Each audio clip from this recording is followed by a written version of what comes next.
no lo mires, se ha enterado todo el mundo Es imposible no de, enterarse. de la maratón olímpica que sucedió en la salida, ¿no? Un Marc Márquez que desató el caos, que fue muy listo, porque para hacer un poco de contextualización, comenzó a llover en Moto 2, la pista se quedó medio mojada, medio seca, terminó Moto 2 y volvió a llover un pelín, y la pista estaba que no se sabía muy bien con qué salir. Fabio Quartararo se cayó antes de llegar a parrilla, destrozó la moto, o sea, no la destrozó visualmente, pero no podía utilizarla.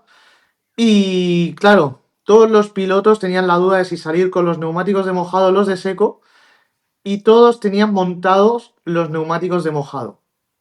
Y aquí es cuando llega el caos.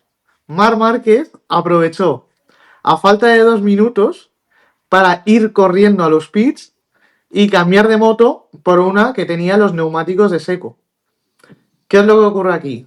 Márquez tenía claro en su cabeza, que más tarde lo explicaremos lo que realmente podía pasar, tenía claro que él, si iba al pit lane y cambiaba de moto, salía y se colocaba al final de la parrilla. Pero tenía la ventaja de que tenía neumáticos de seco y sus rivales neumáticos de mojado. El resto de pilotos, en cuanto vieron a Marc Márquez correr, salieron todos corriendo. Me he puesto yo un tweet que es como cuando el profe se pasaba de la hora y uno recogía, ya recogían todos. Yo no he visto una cosa Nadie igual en los muchos años que llevo viendo MotoGP. O sea, bueno, estaba. De hecho, se estaba poniendo la intro y pusieron una mini pantalla con todos los pilotos corriendo de un lado para la otro. retransmisión fue un caos. Estaba el himno, los pilotos corriendo, Izaskun y Paul Espargaró intentando explicar lo que estaba pasando, interrumpiendo porque no se estaba viendo. El safety car Sí, con sí. un accidente. O sea, Cierto, cierto. ha sido. De verdad que yo no he visto una cosa igual.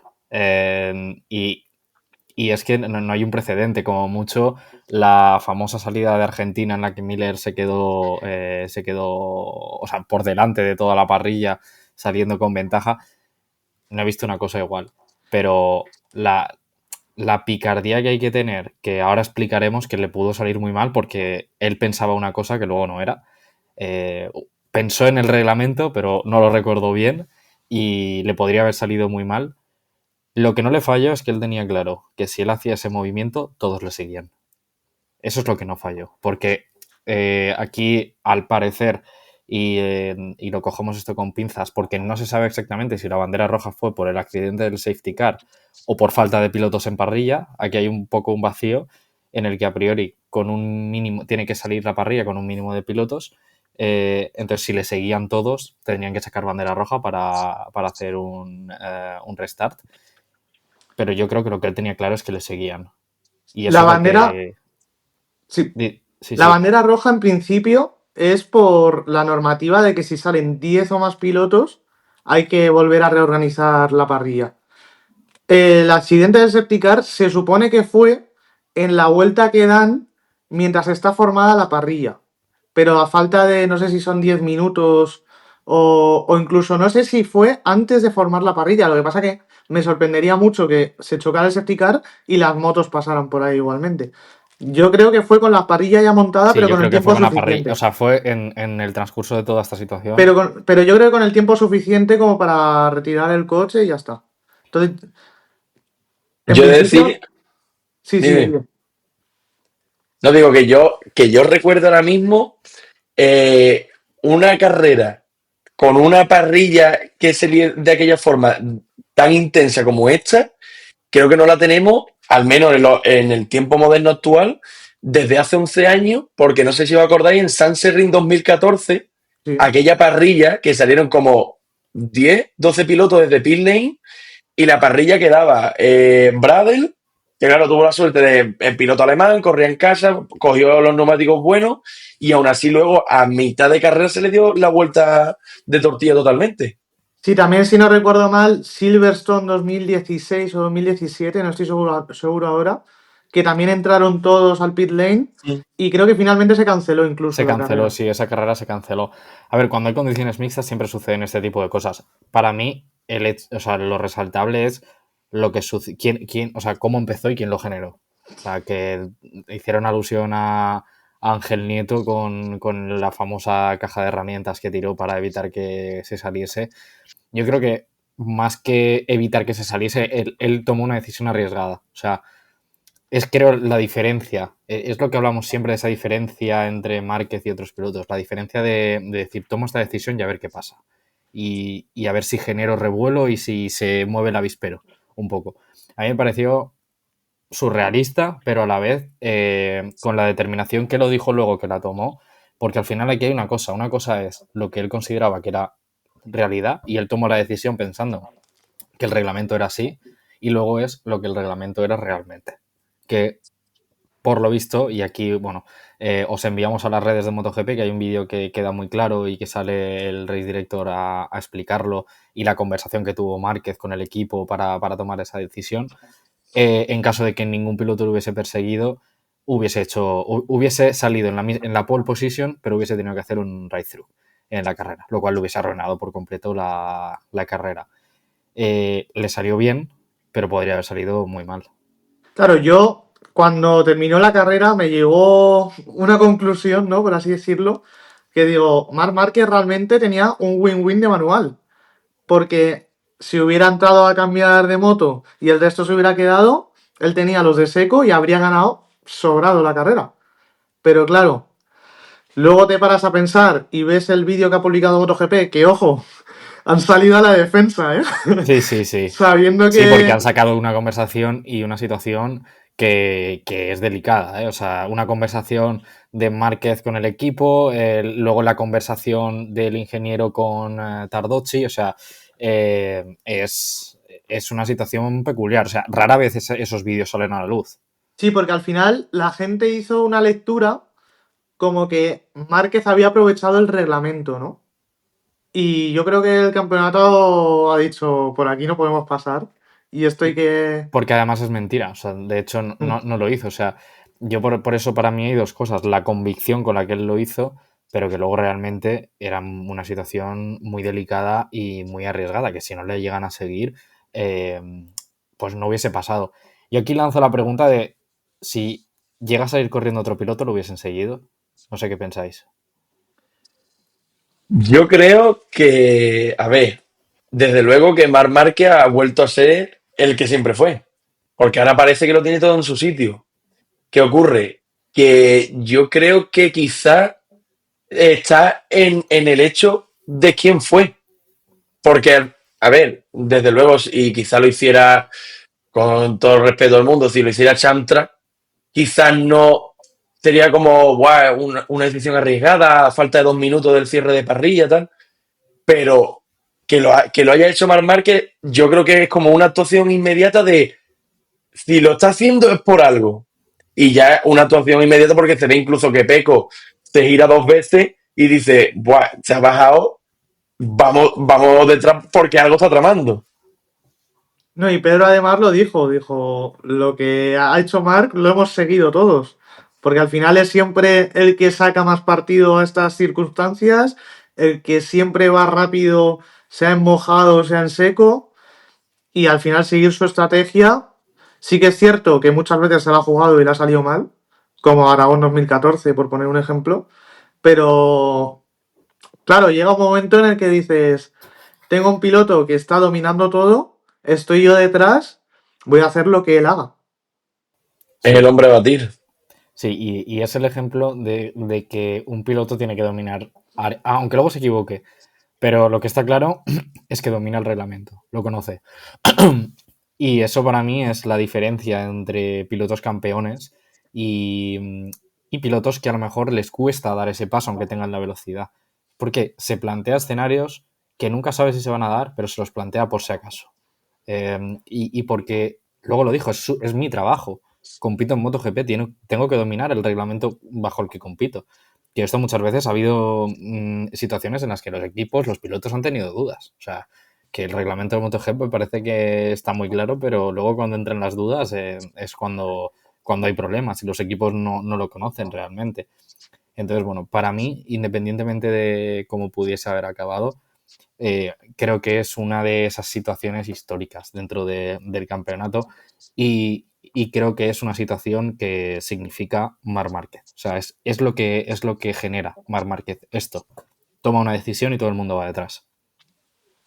Respecto a lo que ha dicho, por ejemplo, Javi, del tema del reglamento, yo me acuerdo en la carrera justamente en Cota, también en Texas, el año en que Guevara fue campeón del mundo de Moto 3, Gino era el team manager que ahora está en Sí, Pramac, eso es. fue el que, ¿os acordáis de aquello que hubo, que si bandera roja, que si tal, que cual?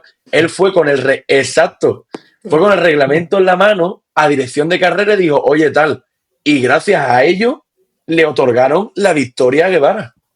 Sí, me acuerdo. Además que salió con el reglamento en la Sí, mano. sí, sí, la foto aquella que estaba con el reglamento en la mano, en plan de se ha ceñido a lo que pone y gracias a ello la victoria era para él. A mí me sorprendió más que tuviera el reglamento en la mano antes que saber la norma, ¿eh?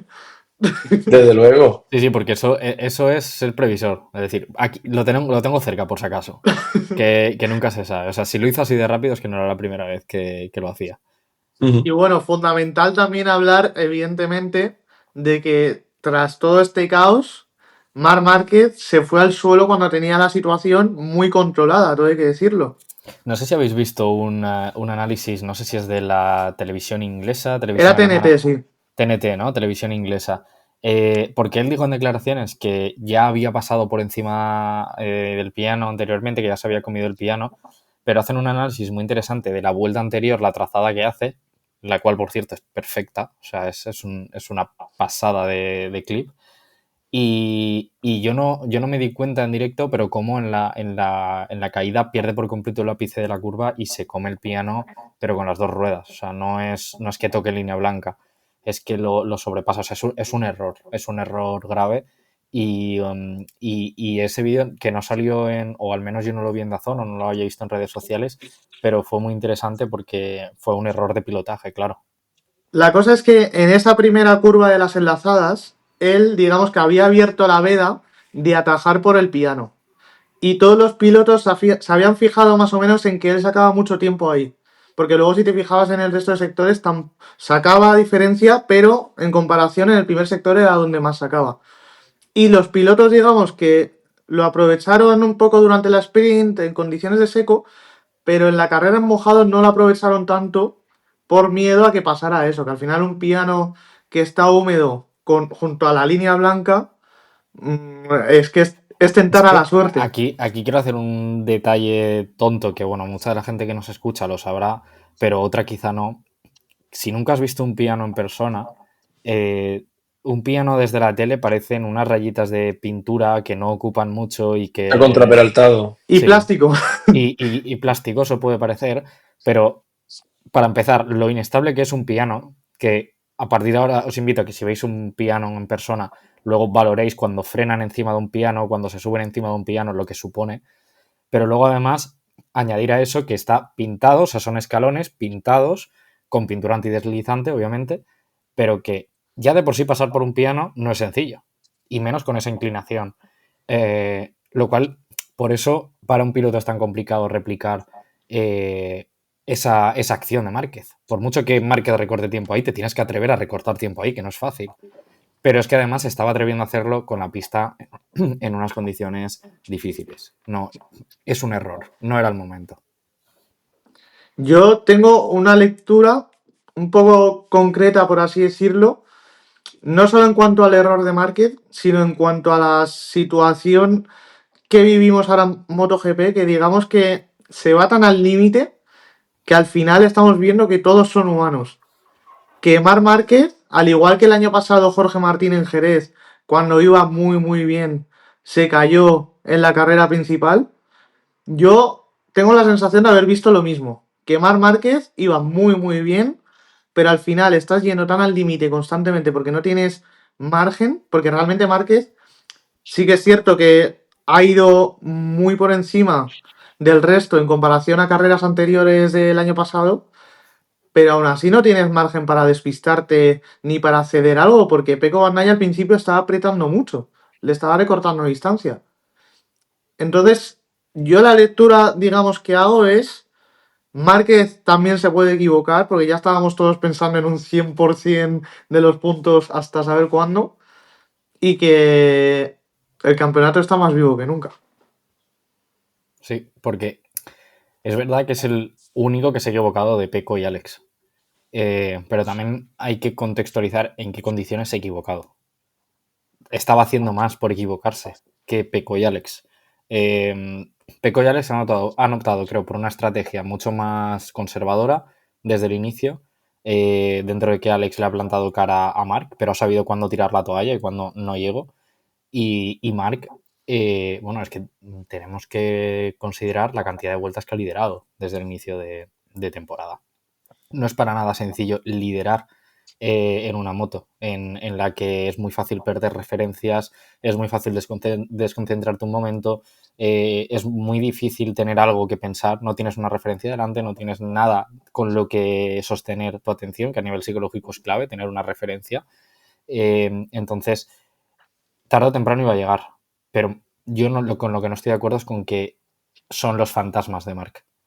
Si Marc estuviese con la actitud o con la predisposición de temporadas atrás, ya se habría caído mucho antes. No se habría caído en la quinta carrera de la temporada después de haber ganado 4. Quitando lo que hizo en 2014, que es, otra cosa. O sea, eso no es lo normal, lo que hizo de ganar tantas carreras seguidas. Creo que ya se habría caído mucho antes. Entonces, yo no estoy de acuerdo con eso. Creo que mostró mucha superioridad y que, lejos de que evidentemente ganó Peco, creo que el que estaba mostrando y estaba llevando la batuta era Márquez. No sé, Guille, ¿tú qué lectura haces? Ninguna. Ahora. ¿Qué más? Vale. Y bueno, Guille, yo no sé qué lectura haces tú sobre la caída de Marc. Pues yo tengo que decir que estoy bastante de acuerdo con lo que ha dicho Javi, porque al final es cierto que ya no es solo el que haya que verse en el propio circuito, tema de los pianos, el hecho de que esté pintado, el agua, cómo puede hacer que haga el dribbling que no tracciona y ya te vas para high side o le ocurre como a él, ¿no? Que se cierra y ya arrastra la moto. Creo que es también el hecho de verse ahí, porque para mí lo que ha sido el error viene por un exceso de ambición en cuanto a que quizás si hubiese usado más la cabeza en tanto en cuanto a decir que tenía la situación controlada y que quizá lo mejor era guardar un poco más de goma, no arriesgar tanto, no apurar tanto la frenada o cualquier cosa, le habría ayudado bastante. Pero también tengo que decir que a mí no se me va a olvidar nunca aquel 2019 que hizo Marc Márquez, que hizo el récord de puntos, que fue su año estelar, el 8º mundial que firmó en Tailandia, que aquel año también iba todo perfecto y justo cuando metió la pata fue en Austin. Y en cambio ese año se coronó como campeón del mundo y fue hasta la fecha de hoy su mejor año por excelencia. Así que yo creo que el fallo es Marc Márquez, siempre va al límite, no es para nada una persona conformista, acabaría llegando y bueno, yo creo que ahora lo mejor que puede hacer es reset, tiene un par de semanas, lo bueno de todo esto es que dentro de lo que fue la caída, creo que fue a 250 quizás, fue en las enlazadas, pero fue justo saliendo, atravesó 2 curvas. Bueno, dentro de lo bueno, dentro de lo malo que diga, él está perfecto y ahora reset mental y ya con las pilas puestas para Qatar, que es un circuito que siempre ha sido bastante propicio para las Ducati. Y ahora que está en el equipo oficial, además de todos los circuitos que le siguen detrás, Jerez, Le Mans, Mugello, le pueden venir bastante, bastante bien. Algo que también queríamos comentar era eso, ¿no? Un